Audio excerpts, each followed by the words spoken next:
Finding the right pair of running shoes can be tough with all the options out there today. So we're here at Top to Top with Garrett Hamilton, who's going to give us some tips on how to find your perfect soulmate. He's going to break down the basics and show us how to find the right level of foot support.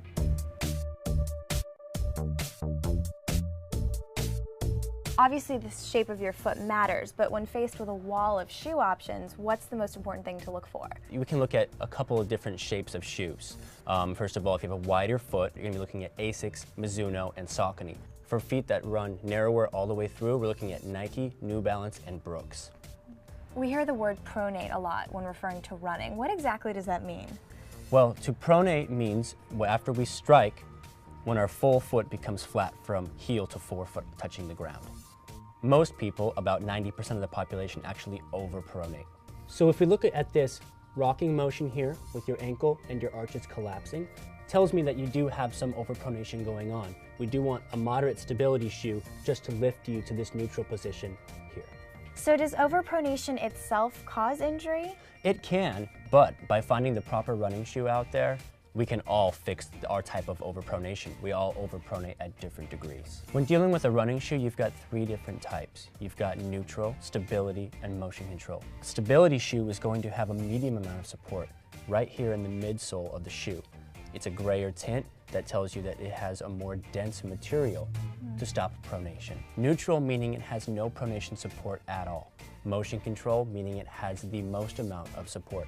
It's also important to have a shoe with a mesh upper, such as this one here. Provides ample breathability, also keeps your feet dry and blister free. So we've talked about the sole and what we need on the outside of the shoe. What about the inside of the shoe?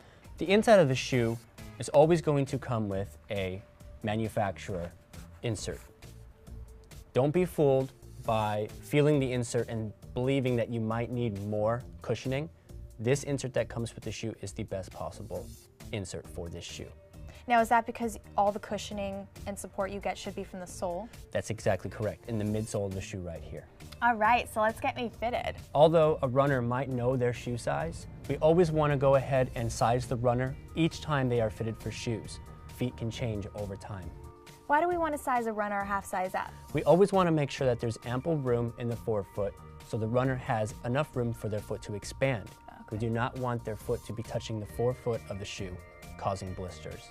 You want to go ahead and generally lace your shoes up, not too tight, just pulling the laces until they stop. We want to give the foot room to expand inside the shoe.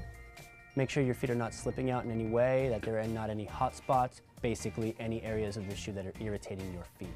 Okay. We want to make sure that we check the tip of your shoe here, that your toe is not touching the end. These feel great. I can definitely feel more support. Awesome.